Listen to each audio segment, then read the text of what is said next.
YouTuber Ria Ricis baru-baru ini menceritakan pengalamannya terkena mastitis. Hal ini diungkapkan langsung oleh dirinya melalui akun YouTube resminya. Gejala awal mastitis yang dialami Ria Ricis muncul saat dirinya akan pumping, memompa ASI untuk anaknya, Cut Raifa Aramoana. Semua itu berawal dari malam hari 1 minggu yang lalu. Aku emang dalam keadaan tepar teler banget. Malam kan aku harusnya pumping 2 jam sampai 3 jam sekali, ucap Ria Ricis, dikutip dari YouTube Ricis Official. Mengutip dari laman Mayo Clinic dan Cleveland Clinic, mastitis merupakan peradangan jaringan payudara yang terkadang melibatkan infeksi. Peradangan ini dapat menyebabkan nyeri payudara, pembengkakan, kehangatan dan kemerahan. Biasanya, penyakit mastitis paling sering menyerang wanita yang sedang menyusui, mastitis laktasi.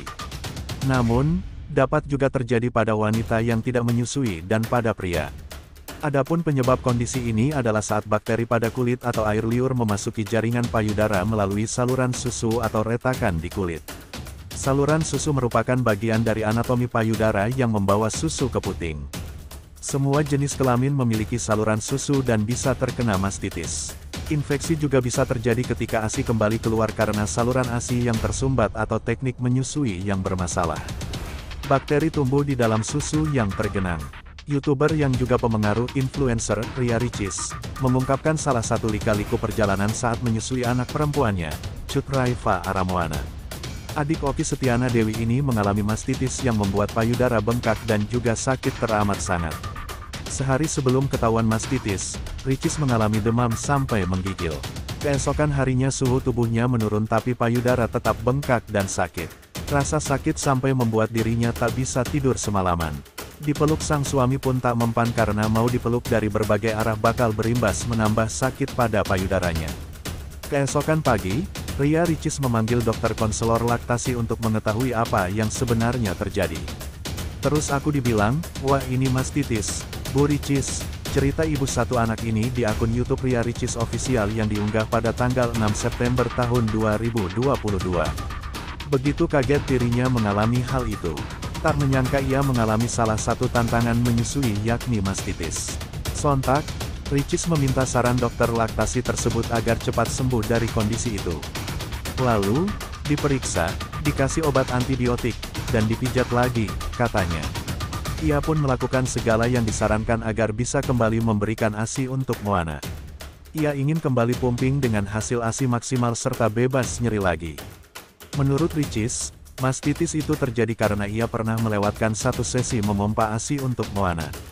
Seharusnya, Ricis memompa ASI setiap 2-3 jam sekali, tapi ada suatu kondisi yang membuat Ricis amat lelah hingga akhirnya ia melewatkan 1 kali pompa hingga membuat payudara penuh yang kemudian berujung mastitis. Bagi orang awam, istilah ini memang jarang terdengar. Namun, bagi ibu menyusui ini adalah hal-hal yang amat ditakutkan terjadi mengingat rasa sakit yang timbul amat menyakitkan. Mastitis adalah proses peradangan pada satu atau lebih segmen payudara yang mungkin disertai infeksi atau tanpa infeksi. Ria Ricis adalah salah satu dari banyak ibu menyusui yang mengalami mastitis. Nagita Slavina juga pernah mengungkapkan betapa sakitnya mastitis. Dua pesohor itu adalah sedikit dari banyak ibu menyusui yang mengalami mastitis. Diperkirakan sekitar 3-20% ibu menyusui mengalami mastitis. Menurut laman Ikatan Dokter Anak Indonesia (IDAI), sebagian besar mastitis terjadi dalam 6 minggu pertama setelah bayi lahir, paling sering pada minggu kedua dan ketiga. Namun, mastitis dapat terjadi sepanjang masa menyusui bahkan pada wanita yang sementara tidak menyusui. Dalam proses mastitis dikenal pula istilah stasis ASI, mastitis tanpa infeksi, dan mastitis terinfeksi. Apabila ASI menetap di bagian tertentu payudara, karena saluran tersumbat atau karena payudara bengkak, maka ini disebut stasis ASI. Bila ASI tidak juga dikeluarkan, akan terjadi peradangan jaringan payudara yang disebut mastitis tanpa infeksi. Bila telah terinfeksi bakteri disebut mastitis terinfeksi. Diagnosis mastitis ditegakkan berdasarkan kumpulan gejala sebagai berikut. Demam dengan suhu lebih dari 38,5 derajat Celcius. Menggigil, nyeri atau ngilu seluruh tubuh. Payudara menjadi kemerahan, tegang, panas, bengkak, dan terasa sangat nyeri.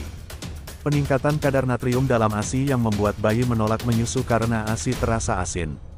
Timbul garis-garis merah ke arah ketiak. Ibu menyusui dianjurkan untuk segera memeriksa payudaranya bila teraba benjolan, terasa nyeri dan kemerahan. Selain itu ibu juga perlu beristirahat, meningkatkan frekuensi menyusui terutama pada sisi payudara yang bermasalah serta melakukan pijatan dan kompres hangat di daerah benjolan. Kelelahan sering menjadi pencetus terjadinya mastitis. Seorang tenaga kesehatan harus selalu menganjurkan ibu menyusui cukup beristirahat dan juga mengingatkan anggota keluarga lainnya bahwa seorang ibu menyusui membutuhkan lebih banyak bantuan.